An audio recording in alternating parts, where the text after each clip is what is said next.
इन्नल हम्दुलिल्लाह नहमदुहु व नस्तईनुहु व नस्तगफिरुहु व नऊज़ु बिल्लाहि मिन शुरूरि अनफुसिना व मिन सय्यिआति अअमालिना मन यहदिहिल्लाहु फला मुदिल्ल लहु व मन युद्लिलहु फला हादिय लहु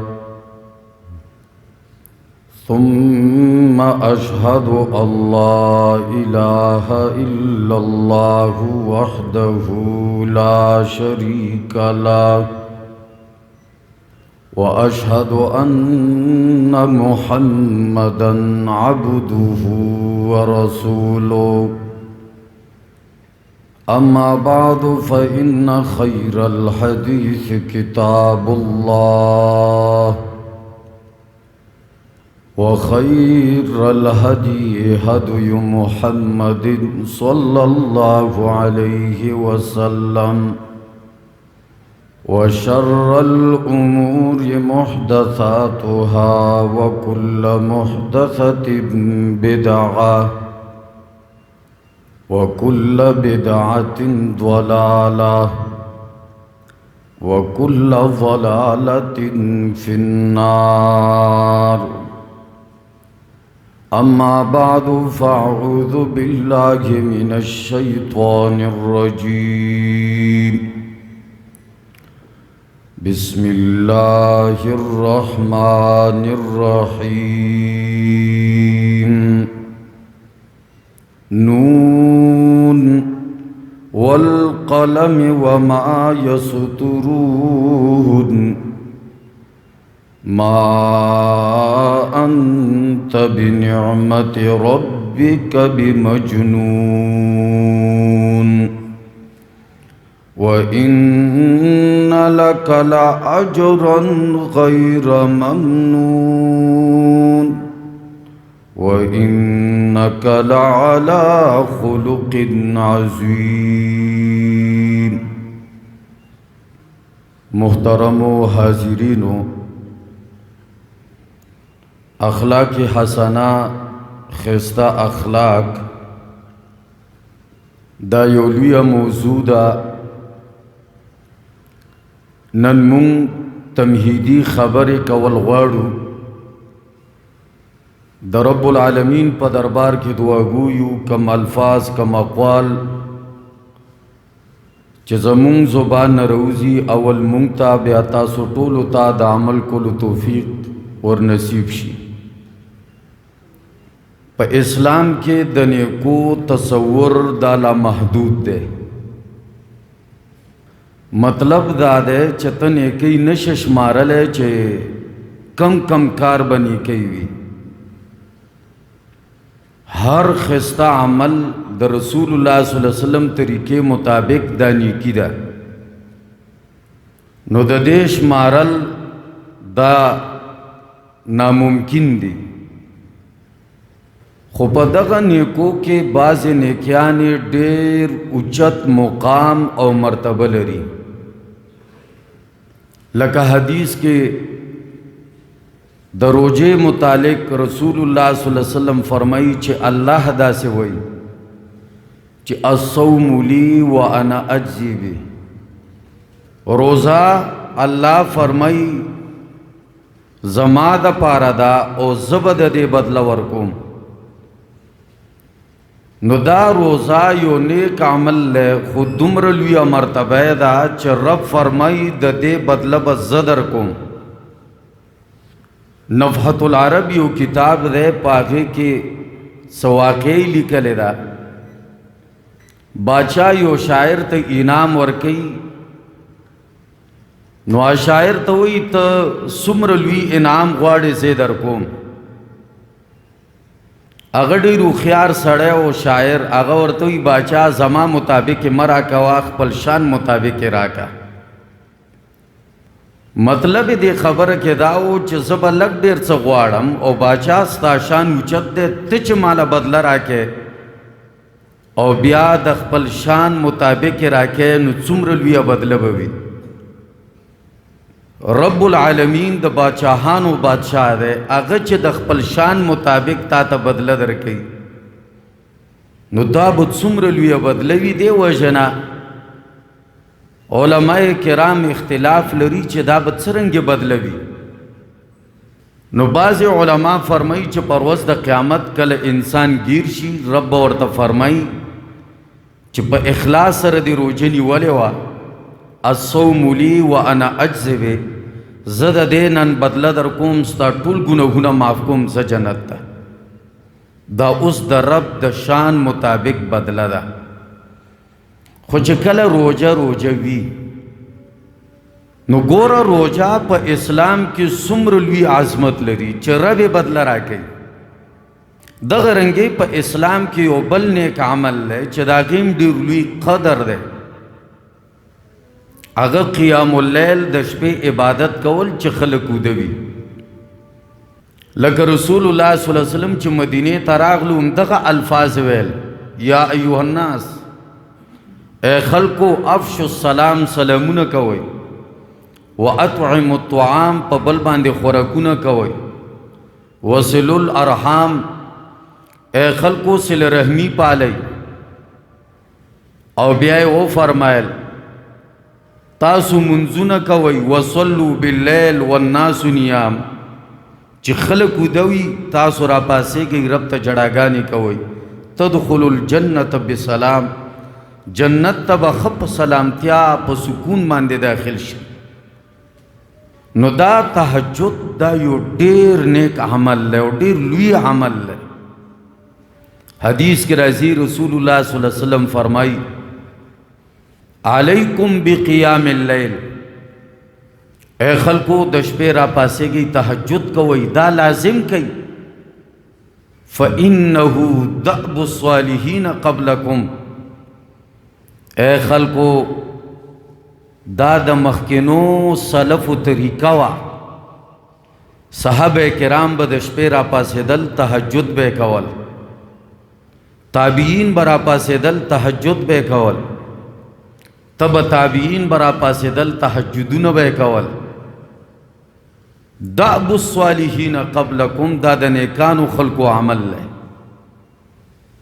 بیا فرمایي رسول الله صلی الله علیه وسلم ومغفرة للسیئات، اے خلکو که گناهونه ختمول غواړئ نو تاسو تهجد کوئ، گناهونه به هم ختم شي. نو ګوره په اسلام کې تهجد هم ډېر لوی عمل دی. دا ځکه چې دې عمل نه څوک نه خبرېږي چې څوک تهجد کوي او څوک نه کوي. اخلاص ورکې ډېر وي، روژه کې م اخلاص ډېر وي. څوک په لیټرین کې م روژه ماتولی شي خو نه ماتوي، اخلاص ورکې ډېر وي او رب ته اخلاص ډېر خوښ دی. قل ان صلاتي ونسکي ومحیایا ومماتی للہ رب العالمین، اے پیغمبر خلکو ته ووایه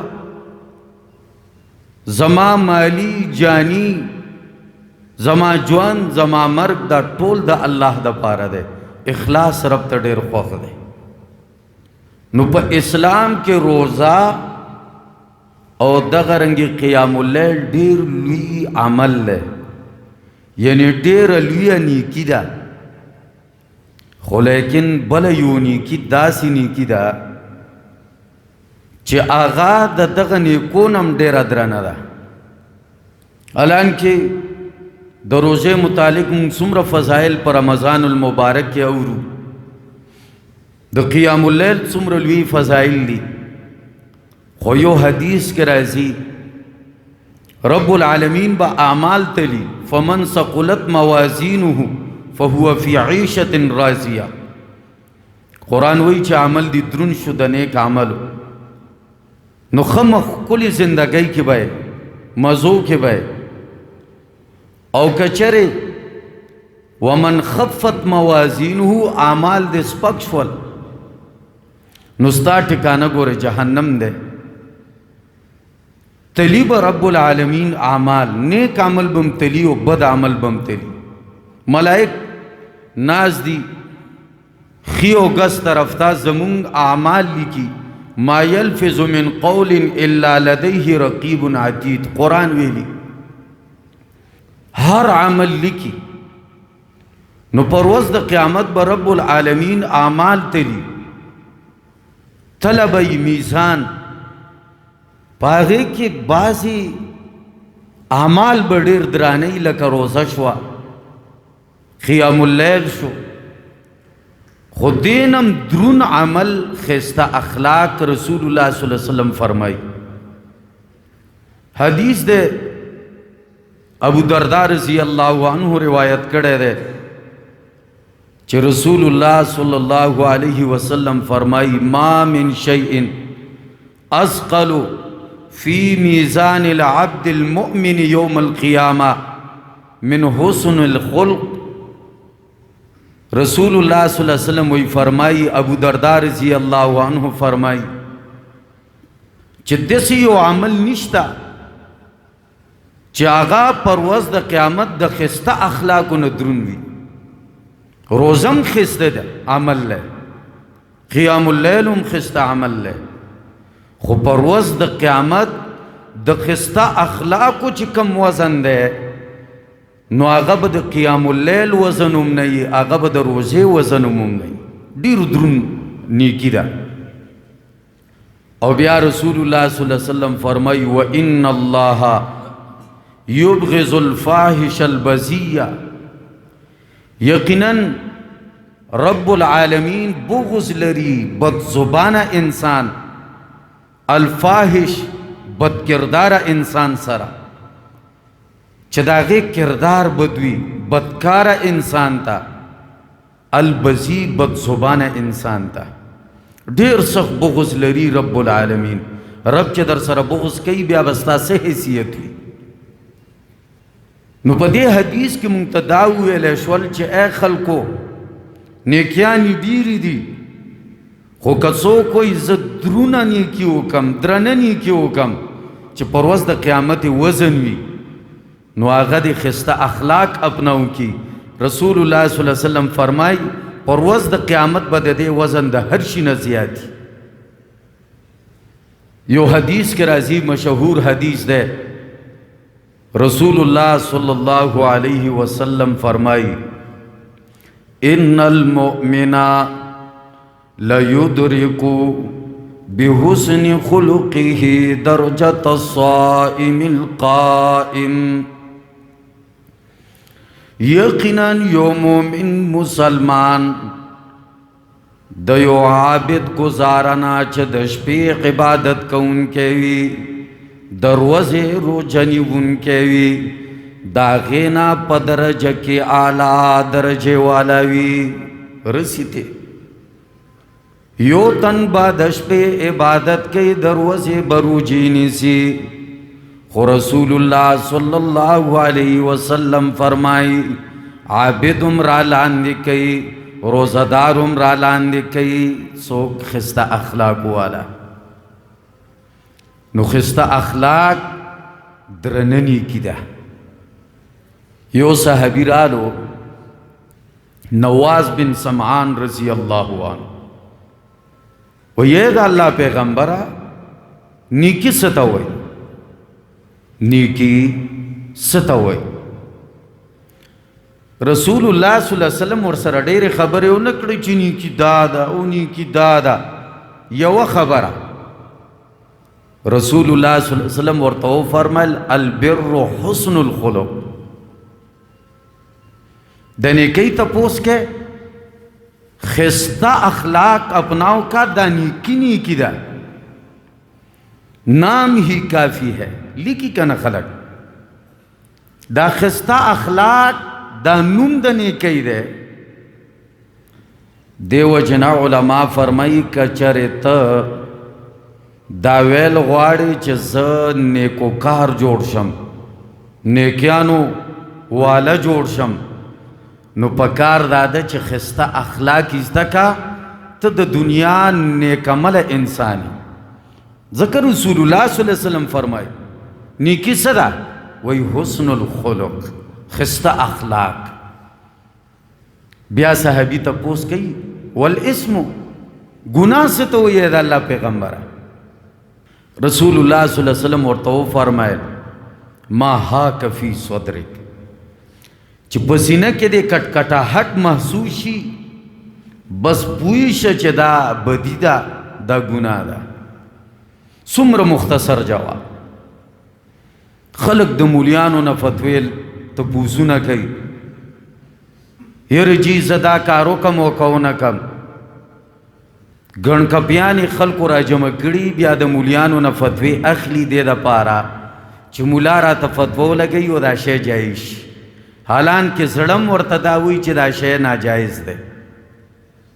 شته په دنیا کې خلق کېدای شي د چا تجربې شوي وي او داسې خلق ورته معلومي چې کار بد کوي په خپل هم زړه کې دا وي چې دا کار ټیک نه دی خو تپوسونه کوي د مولیانو نه دې دپاره چې دا شی راته جایز کړي. رسول الله صلی الله علیه وسلم فرمایي اے خلکو تاسو کې به بعضې تیز زبان والا وي چالاکه به وي ما نه به تپوس وکړي د یو مسلې نو هغه به د زبان د صفایي د وجې نه زه به د هغې په حق کې فیصله وکړم خو که الله په نیز هغه فیصله ټیک نه وه مطلب دا هغه ټیک نه و سړی نو دا دې نه وایي چې ما ته پیغمبر فتوا را کړی. رسول الله صلی الله علیه وسلم فرمایي ما ورته د اور یو ټوکړه ورکړه نو چې د پیغمبر په فتوې تا ته یو شی نه جایز کیږي نو زما او ستا او د بعضې مولیانو په فتوې به څه یو شی جایز شي کله چې یو شی ناروا وي. دا صحیح حدیث دی. بهر صورت رسول الله صلی الله علیه وسلم بدی ښودلې ده چې بدي دې ته وایي چې زړه کې دې څه کټکټاهټ محسوس شي. ګوره یو حدیث کې راځي رسول الله صلی الله علیه وسلم فرمایي الحلال بین والحرام بین. اے خلقو حلال واضح دی اے خلقو حرام واضح دی وبینہما امور مشتبہات لا یعلمہن کثیر من الناس. رسول اللہ صلی اللہ علیہ وسلم فرمائی حلال واضح دی حرام واضح دی خود دې په میس کې بعضی امور داسې دي چې هغه مشتبهات دي لا یعلمهن کثیر من الناس. ډیر خلک پې نه پوهېږي چې دا جایز دي که دا ناجایز دي. فتوا پې نشي ورکولی. یو جانب چې وګورې ته به فتوا پې د جواز ورکم بل جانب چې وګورې فتوا پې د ناجایز ورکم. مشتبهات دي څوک پې نه پوهېږي. رسول الله صلی الله علیه وسلم مونږ ته لاره هم ښودلې ده. دین خو کامل دی لیلها کنهارها د دین شپم داسې ده لکه ورځ. رسول الله صلی الله علیه وسلم څه فرمایي فمن وقع فی الشبهات وقع فی الحرام. چا چې دا مشتبه عمل شروع کو وقع فی الحرام دا انقریب چې په حرامو کې مبتلا شي. نن دا کار وکړو سبا له به بل کار کوي لاره به ورته کولاوی شي. اور رسول الله صلی الله علیه وسلم فرمایي څوک چې د دغه مشتبهاتو نه بچ شو فقد استبرأ لدینه وعرضه خپل عزت محفوظ کو خپل دین محفوظ کو. نو ګوره ګناه دې ته وایي چې زړه کې دې وویل چې دا کار ټیک نه دی. یو صحابي رالو رسول الله صلی الله علیه وسلم نه تپوس کوي. اب خپل روایت کوي چې ما رسول الله صلی الله علیه وسلم نه تپوس وکړو. ما ورته ویلې د الله پیغمبره نیکی څه ته وایي بدي څه ته وایي. پیغمبر رسول الله صلی الله علیه وسلم وفرمیل چې ته د نیکۍ او د بدۍ تپوس به کوې که نه. ما ورته ویلې نعم یا رسول الله صلی الله علیه وسلم او د الله رسوله زه به د نیکۍ او د بدۍ تپوس کوم تا نه. وی رسول الله صلی الله علیه وسلم ورته وفرمیل استفتی قلبک فتوا طلب کې زړه نه طلب کا. استفتی قلبک زړه نه فتوا طلب کا. کزړه درته ویلې جایز دي جایز به کزړه درته ویلې ټیک نه دي ټیک بنه سوال ذهن ته راځي دا دین څه د پاره دی دا قرآن و سنت څه د پاره دي چې موږ به د زړه نه فتوی طلب کوو د دې دا مطلب نه دی چې دین شاته کېده او د زړه نه فتوی اخله مطلب د دې حدیث دا دی چې دا دین د انسان فطرت مطابق دی دین د انسان فطرت مطابق دی لکه مثال د انسان فطرت دا دی چې ګیره داسې اوږدې شي اسلام هم دا وایي چې ګیره اوږدې کوي برېتې چې غټېږي دا شونډې هر څه دله پټوي دا به ته کټ کې اسلام هم تا ته وایي کټې کا د فطرت مطابق د دین اسلام ته چې کله د فطرت خلاف کې دا نفس به درته وایي دا ته څه کې تا ته نفس دا وایي چې ګورې ټیک کار نه کې فطرت خلاف عمل ولې کې او دین هم د فطرت مطابق دی ته چې د فطرت خلاف کې خو د دین خلاف کې که نه زړه به درته وایي دا کار ټیک نه کې قرآن کې یو ځای کې رب العالمین ډېره ناشنا خبره کړې او یو مفسر هغې ته رسېدلی دی او ډېر ښکلی جواب یې ورکړی قرآن کې الله جل شانه فرمایي لا اقسم بیوم القیامه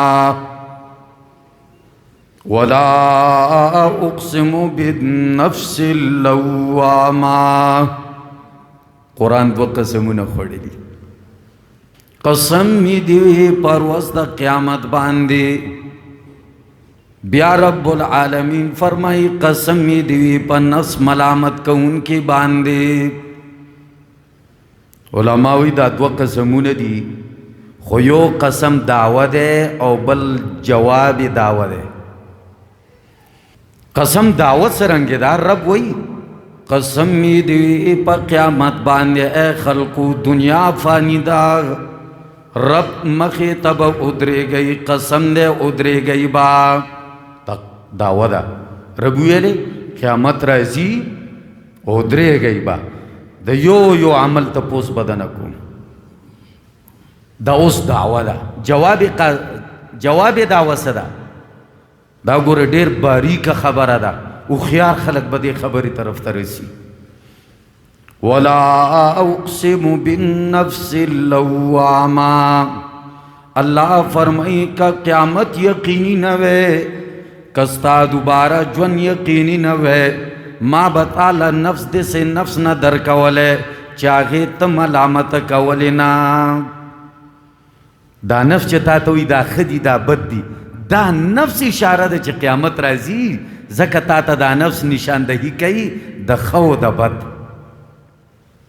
دا کار مه کوه ولې چا ویلي قیامت راتلونکی دی دا کار وکړه ولې نیک عمل دی قیامت راځي الله به اجر درکوي دا اصل کې دعوه ده او جواب دعوه ده ډېر باریکه خبره ده دا ګورې نورو مفسرین کرامو نه دي لیکلی یو مفسر دی کمال یې کړی دی علم کلی مشکک دی چا سره پوره نه وي چا سره لږ وي چا سره ډیر وي چا سره یو خبره وي بل مولا سره نه وي نو دا نفس لوامه دا دلیل دی چې انسان قیامت راتلونکی دی بهر صورت صحابي تپوس کونی کی څه ته وایي وایي ښایسته اخلاق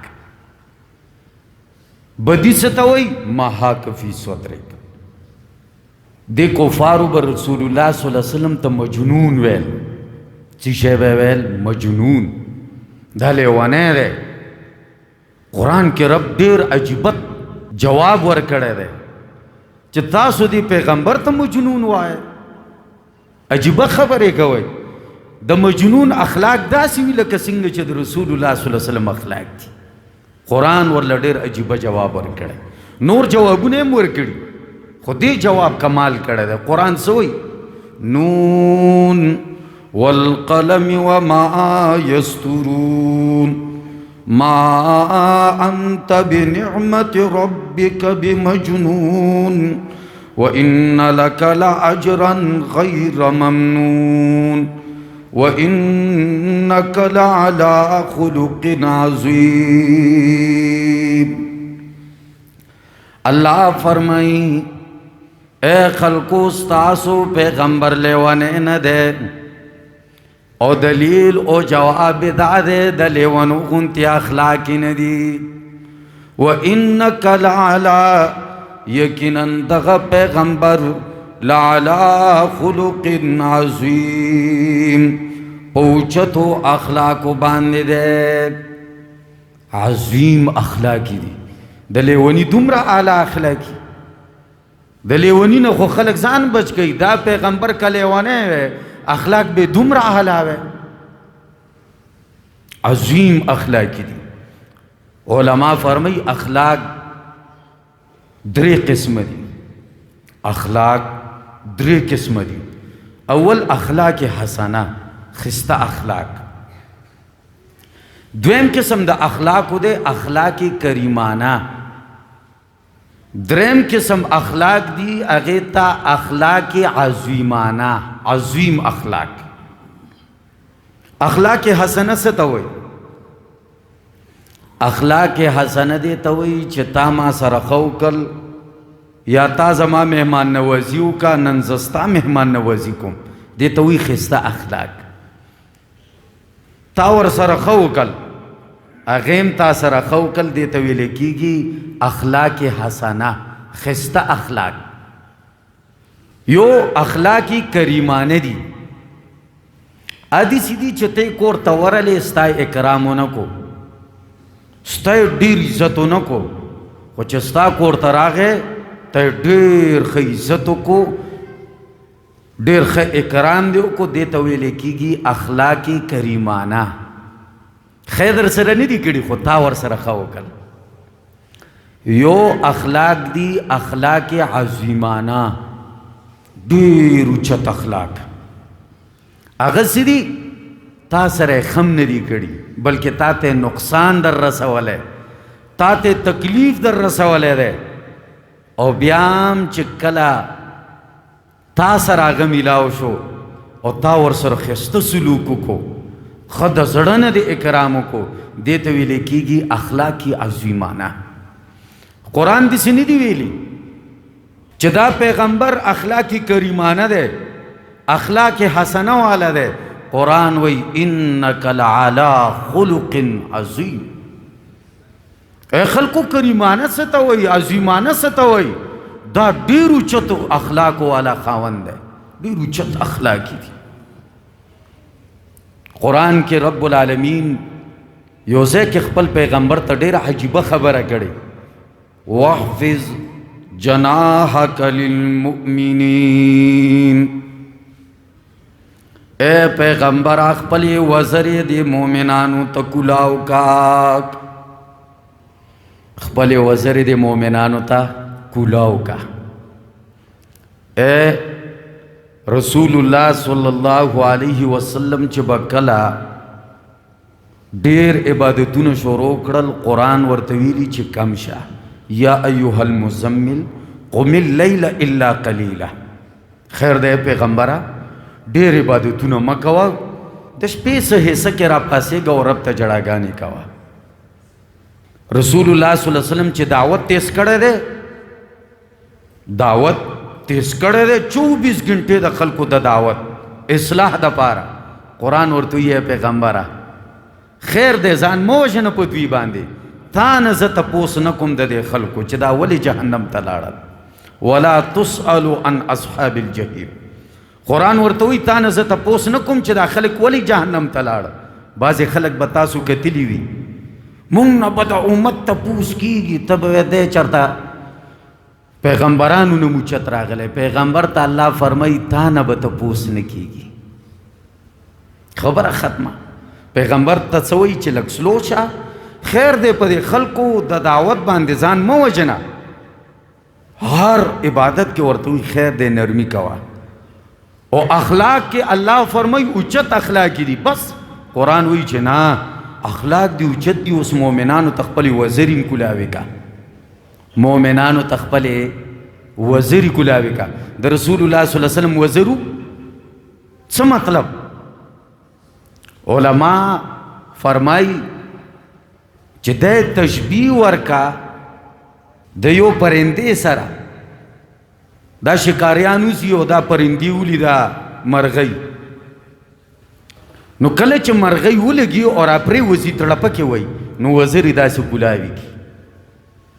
وای دا څه ویل غواړي چې دا وزیر ګلاوي کی؟ وای دا بزبان حال دا خبره کوي، دا اشاره کوي دې خبره طرف ته چې ما درته وزیر ګلاوي کړي، راځه چې څه کې زه تیار یم، زبه مې کا، زه تیار یم، نه د نالو زب. وای داسې رسول الله صلی الله علیه وسلم ته الله فرمایي چې خپل اخلاق دی اعلی دي، خدا وزر دوی ته کلاو کا چې راځئ که دردونه او تکلیفونه م راکوئ زه به برداشت کوم، خو د خپل امت غم به کوم. دې ته ویلې کېږي اخلاق. کم اخلاق؟ اخلاق عظیم. قرآن چې وایي انک لعلی خلق عظیم. یو صحابي وایي زه رالم د رسول الله صلی الله علیه وسلم بیبي عایشه له، ما ورته ویلې د رسول الله صلی الله علیه وسلم اخلاق څرنګه دي؟ دا تپوس د عایشې نه ولې کولو رضی الله تعالی عنها؟ یو خو مفتیانه وه، پوهه ښځه وه، دې وجې نه یې تپوس وکړو چې ما ته څه فتوه راکړي. بل دا د سړي خو بار اخلاق ښایسته وي، خو چې دننه اخلاق څرنګه دي؟ زموږ ستاسو معاشره کې بعضې خلک ډېر جی جان والی، خو ښځه خلکو له په جرګوزي چې دا لږ د سړي بچی کا، دا نه سمیږي ما څه بد اخلاقي کوي. بار چې مونږ معلومات وکړو مونږ خو وایو یاره دا خو ډېر جی جان والا سړی دی. یو عالم ډېره ښایسته خبره کړې، وایي کور کې ګیدړ شه بار شیر شه، کور کې ګیدړ شه بار شیر شه.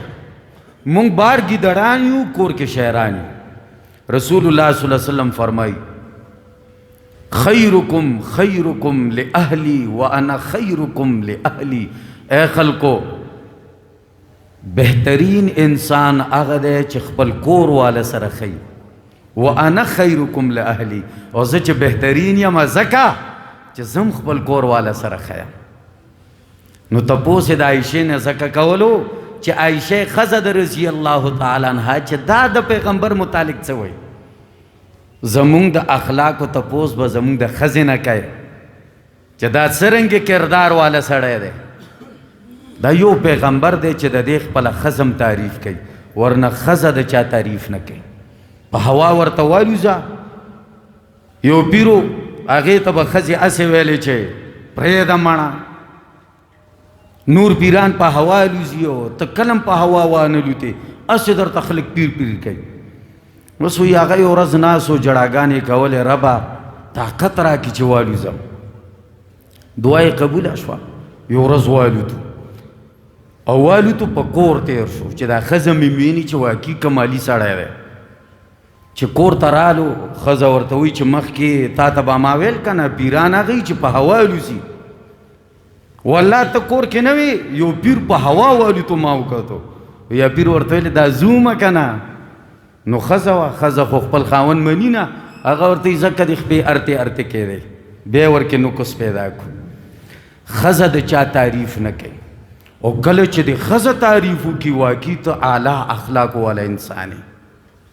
چا سره نوکر وي، نوکر د مالک تعریف نه کوي، او کله چې نوکر د مالک تعریف وکړي پوه شه چې مالک ډېر ښه انسان دی، ډېر شرافت والا انسان دی. رسول الله صلی الله علیه وسلم داسې واحد شخصیت چې ښځه هم تعریف کوي چې واقعي اعلی اخلاق والا انسان. ښځه څه کوي؟ خادمانې تعریفونه کوي چې څرنګه عجیبه انسانو. زید رضی الله عنه غلامو، آزاد یم کو، وایي ښه راته پته ده دا مور و پلار مې دي، خو مور و پلار نه قبلوم. ای د الله پیغمبره ته مې پلار یې. دې وجې نه به ورته ویلی کېدل زید ابن محمد صلی الله علیه وسلم. زید ابن محمد دا ولې غلامانو دا نیولی و پیغمبر؟ اخلاق علاو. قرآن وی لو كنت فظا غلیظ القلب لانفضوا من حولک. که بد زبان انسان وی تا نه به صحابه تښتېدلی وی. صحابه ستا علم ته نه دي ناست، ستا اخلاقو ته ناست دي. داود رسول الله صلی الله علیه وسلم اخلاق. صحابي تپوس کی چې ما د عائشې نه دا تپوس وکړه چې د پیغمبر څرنګه اخلاق دي. وی ما ته څو فرمایل تا قرآن نه دی ویلی؟ وی ما ورته ویلي ولې نه؟ وی کان خلقه القرآن، قرآن د الف لام میم نه واخله تر والناس پورې وګورئ کم کردار او کم اخلاق او کم اقوال چې ورکی ذکر دي هم دغه اخلاق د محمد رسول الله صلی الله علیه وسلم. صحابي وی ما ورته ویلي چې اريد ان اتبتل، زه اراده لرم چې ځان خسی کم چې دا شهوات می نه پرېږده چې د الله بندګي وکم. عائشې ورته څه جواب ورکو رضی الله تعالی عنها، وی تا قرآن کې دا آیت نه دی ویلی لقد کان لکم فی رسول الله اسوة حسنه؟ تا دا آیت نه دی ویلی چې د رسول الله صلی الله علیه وسلم په زندګۍ کې تاسو د پاره بهترینه نمونه ده؟ تا دا آیت باندې ذهن نه دی خلاص شوی؟ پیغمبر زندګۍ ته وګوره څومره بیبیانې کړي، تم بیبي وکړه. بیبي کول دا د عباداتو خلاف نه دي. عبادت دې ته نه وایي چې ته صرف مونځ ته ولاړې و خېټه دې بار راو کاږلې و په سینه دې لاسونه ږدلي، دې ته صرف عبادت نه وایي. روزو نیولو ته صرف عبادت نه وایي. درې صحابه رالل، مشهوره واقعه ده. همدغه د رسول الله صلی الله علیه وسلم بیبیانو له د نبي د عباداتو پوښتنې ته کوله چې کور کې څنګه عبادات کوي. لوی حدیث دی، وقت مختصر دی، هغې ته نظم صرف یو خبره کول غواړم چې کله ورته بیبیانو د رسول الله صلی الله علیه وسلم عباداتو تذکره وکړه چې کور کې داسې عبادت کوي، کله خوب کوي، کله د شپې عبادت کوي، کله روژه نیسي، کله نه نیسي. بیبیانو سره نکاح هم کړې ده. صحابو چې دا واورېدل نو ګمان کې دا رالل چې دا خو د کور کې کارونه هم کوي، مطلب دا خو دومره عبادات نه دي. وی ویلې چې مونږ به دې نه ډېر عبادات کوو. یو ویلې همیشه به روژې نیسم، بل ورته ویلې همیشه به د شپې عبادات کوم، بل ویلې نکاح به نه کوم، همیشه به د رب بندګي کوم. پیغمبر محمد رسول الله صلی الله علیه وسلم چې کور ته رالی، بیبیانو ورته ویلې داسې صحابه راغلي وو دا خبرې وکړې. رسول الله صلی الله علیه وسلم صحابه راوغوښتل، وی ویلې تاسو داسې خبره کړې؟ هغوی ورته ویلې وی فرمایل عبادت دې ته نه وایي چې سړی ټوله شپه ولاړي الله ته، عبادت دې ته نه وایي ټوله ورځ روژه، عبادت دې ته وایي څه چې الله حلال کړي دي هغه حلال وګڼه، څه نه چې الله منع کړی هغې نه منع شه، د څه چې درته حکم کړی هغې ته حکم ورشه. ټوله ورځ مونځ او دس او روژه او زکات، د دې دا مطلب نه دی چې یو کس به نه کوي، دا به ادا کوې، خو صرف دا عبادت نه دی. دکان کې ناستې د تجارت خیال ساتي، حلال او حرام پیژنې، دې ته وایي عبادت. که تا تجارت دکان کې ناست وي مونځ دې نه کولو، خو ستا تجارت د قرآن و سنت مطابق ہو تو په عبادت کې فهو فی سبیل الله. حدیث کې راځي دا د الله په لاره کې دی. بهر صورت د رسول الله صلی الله علیه وسلم اخلاق په باره کې صحابي وایي ما چې تپوس وکړو راته وایي چې قرآن، وایي بیا مې ورته وویلې چې ځان خسي کول غواړم، راته وایي تا نه دي ویلي قرآن کې لقد کان لکم فی رسول الله اسوة حسنه چې پیغمبر ډېر اعلی اخلاق والا و، هغه اخلاق اپناو که که نه بس ته اعلی اخلاق والا شوي. بیا علما اخلاق تقسیموي چې دوه قسمه دي، یو اخلاق رزیلانه او یو اخلاق محموده، او بیا د دې منبع دي چې د څه نه دا روزي. اخلاق رزیلانه د څه نه روزي او اخلاق محموده د کم کم شیزونو نه روزي. نو پاغې کې اخلاق رزیلانه کې څلور خبرې دي چې دا درکیو پوه شه چې ته د بد اخلاقو بوجه یې، د بد اخلاقو بوجه یې. پاغې کې یو جهل دی، جهالت. چا کې چې جهالت و بس دا د بد اخلاقو بوجه ده. بیا د جهالت ګورې مرتبې دي، درې مرتبې د جهالت دي. یو جاهل دی ته وایي چې بالکل نه پوهېږي، ساده سړی چې مونږ ورته وایو کمکل سړی، صحیح ته غلط وایي، غلط ته صحیح وایي. ته به ورته صحیح خبره کوې هغه به غلطې ته ځي، ته به ورته دا غلط دی هغه به وایي دا صحیح دی.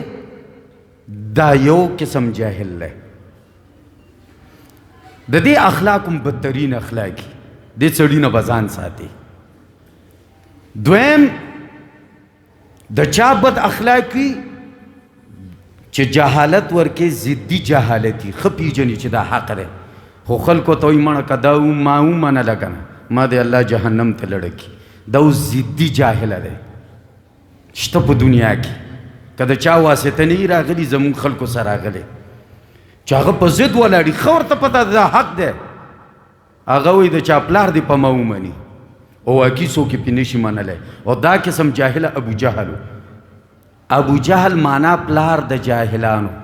ولې ابو جهل کمکل سړی خو هوښیار سړی خلکو به پې جرګې کولې خلکو ویل مشر دی زمونږ ناره تکبیر ورکوټې تکبیر غټ تکبیر خلکو به د ابو جهل په باره کې ویل دا به یو مشر و یو قائد به و یو لیډر به و پوهه سړی و.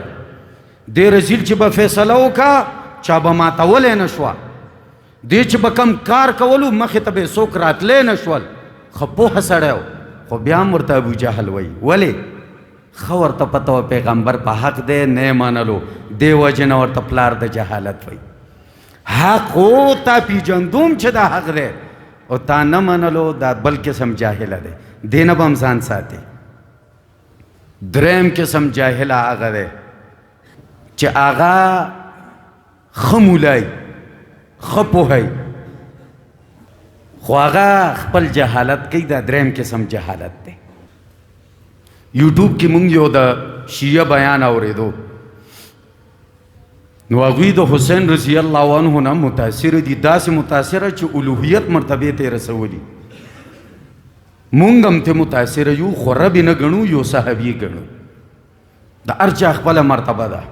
داسې نه وایو چې د ابوبکر صدیق نه اوچته مرتبه ده داسې نه وایو چې د عمر فاروق نه اوچته مرتبه ده خپله درجه کېږدو. انزل الناس منازلهم هر څوک په خپله مرتبه کېږدو د دې یو خپله مرتبه ده. د صحابي دی د رسول الله صلی الله علیه وسلم او شهید دی اوچته مرتبه یې ده خو خپل ځای کې داسې نه چې دا رب نه موچتو ګڼو. نو یو شیعه ملا بیان کولو او بیان کې ویلي چې خلکو و یو بزرگ دا معلوموله چې د حسین رضی الله عنه ایمان څومره دی او په دنیا کې به د دې ایمان مقابل ملو شي او که نه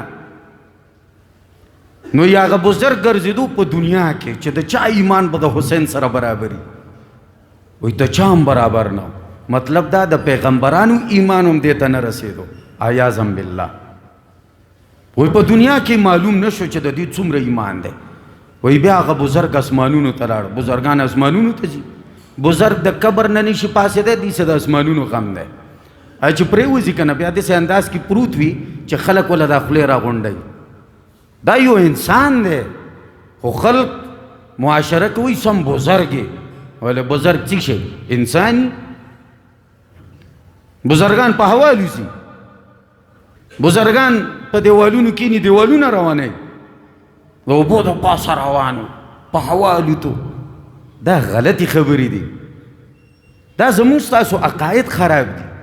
مخکې به خلکو ویلي که نه فلانی بزرگ په دیوال کېناستو دیوال یې روان دی اوس ورته پته دی چې ګاډي روان دي دیوالونه ودرېدلي ځکه د دې سپیډ لږ کمزوری دی په دیوال کېناستو دیوال یې روان مخکې به یې کټونه اړول که تاسو یاد شي کټ به در باندې راواړئ اوس مونږ وایو ډبل بیډ دي ډېرې درني دا نشي راړولی.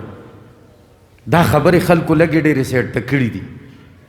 په هوا الوتو په هوا خو ټپوس الیزو ستا بزرگ ټپوس دی دا عیاذا بالله دا غلطي خبرې دي.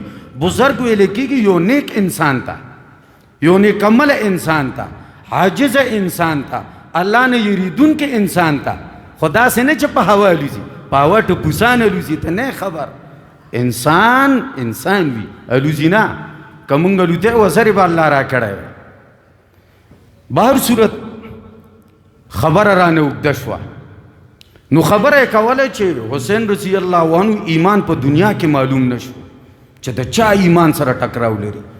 وایي بیا یې ویل ویا بزرگ ویلی چې زه اسمان ته ځم چې اسمان کې د حسین غوندې ایمان شته و که نه اسمانونو کې ملایک دي ملایک د هغې ایمانونه څه منګه ایمان دی په رکوع کې پراته دي، کله نه چې الله پیدا کړي په رکوع کې پراته دي. بعضې ملائک چې په قیام کې الله پیدا کړي په قیام کې ولاړ دي، نه ستړي کېږي. لا یعصون الله ما امرهم. قرآن وایي د الله خلاف معمولی نه کوي. داسې ملائک دي. وایي چې ملائکو ته ایمان ویوړو، وایي ملائکو کې هم داسې ایمان نه و. وایي بیا ورته ملائکو ویلې چې عرش ته ورشه. وایي عرش کې ورته رب ویلې چې ته د دې حسین ایمان نشته. مطلب دا دی چې دا د رب نه موچت دی. اوس دا مولا دی، څه شی دی؟ مولا دی. په منبر ناست دی، داسې جاهلې خبرې کوي. دې ته ویلی کېږي جاهل. ته به دا مولا دی پټکی والی، په پټکي باندې څوک مولا نه جوړېږي. ملا نصرالدین خو به تاسو اورېدلي وي، هغې به وایي پټکی والو، خلکو به ورته ملا ملا ویل. لکه اوس هم خلک نه پیژني چې ملا څوک دی، قاري څوک دی. مونږ دلته ناست یو، مونږ ته خلک وایي قاري. غریب دی نه دی خبر چې دا قاري دی که مولا دی. دې ته وایي جاهل مرکب. مونږ خو چې څوک پټکی والی جمع ته یې مخکې کوو، دا خو نه ګورو چې دی له څه ورځي او که نه ورځي. په منبر هم کینولي، نه مولیان وي نه وله څه ورځي، او په منبر مونږ ته بیانات کوي.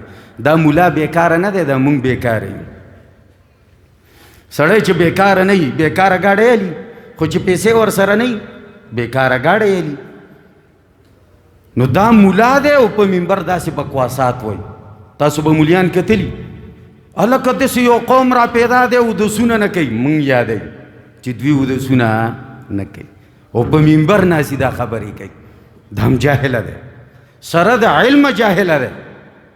په منبر ناسي ویې خلکو دوی چې اودس مات کړي، دوی چې اودس نه دی مات، جمعې ته ډایرکټ مخکې شي. په منبر دا خبرې کوي، هم ستاسو خلک غونتې ورته ناسي. بهر صورت دا هم جاهله دی. نو درې قسمه جاهله شول. چا کې چې دا درې قسمه جهالت و، پوه شه دا بد اخلاقه دی. که دا مولا دی په منبر ناست دی، داسې پروپیګنډې کوي د حق پرستو خلاف، پوه شه چې دا مولا نه دی، جاهل دی په منبر ناست دی. د دې مولا قسم انسانانو اخلاق هم ډېره بره اخلاق. جاهل یوسف علیه السلام ته چې کله حکم وشو چې هیت لک، قال معاذ الله. زلیخه په نامه ښځې چې ورته کله وویلې دعوت یې ورکړو، بیا چې ډېر تنګ شو جیل ته دې لیږو. ابوالکلام آزاد وہی لوگ جرم کرتے ہیں تب جیل جاتے ہیں، لوگ جرم کرتے ہیں تب جیل جاتے ہیں. یوسف کو جیل اس لیے جانا پڑا کہ اس نے جرم کرنے سے انکار کر دیا تھا. عجیبه خبره ده، خلک جرم کوي جیل ته ځي، هغې جرم نه انکار وکړو جیل ته لاړو. هغې یو خبره کړې ده، وایي ما مه مجبوروئ دې زنانو ته، اصبو الیهن، دعا یې کوله ربه ما د دې زنانو نه وساته، راپسې لګېدلي دي. که چرې تا مدد نه و ربه، تا زه لرې نه کم، اصبو الیهن واکم من الجاهلین، زم یو انسان مایله بشم او زم هم جاهلانو نشم. ګوره پیغمبر دی څه وایي جاهل، مطلب دا دی چې یې به مولا ای به عالم، خو چې غلط کار وکم دې ته به جاهله وایي. بهر صورت دا درې قسمه جاهل. نو بد اخلاق د چا وي چې چا کې جهالت وي، او جهالت بیا درته ما ویلې درې قسمه جهالت دی چې یو نه پوهېږي ښه ته بد وی او بد ته ښه وی. دویم ضد دی، ښه درته پته ده چې دا حق دی خو بیا هم نه منې، لکه یهودو کې دا عملو، دا بل قسم دی. دریم قسم چې سره د علم ته جاهله، سره د علم جهالت خبرې کې، دا درې قسم جاهله او د دوی بد اخلاقي. دا یو تمهیدو د اخلاقو زندگی و انشاءاللہ د اخلاقو متعلق به گفتگو کوو. الله دې په دې خبرو اول ما ته بیا تاسو ته د عمل کولو توفیق را نصیب کړي. وصلی الله تعالی نبینا محمد و آله و صحبه اجمعین.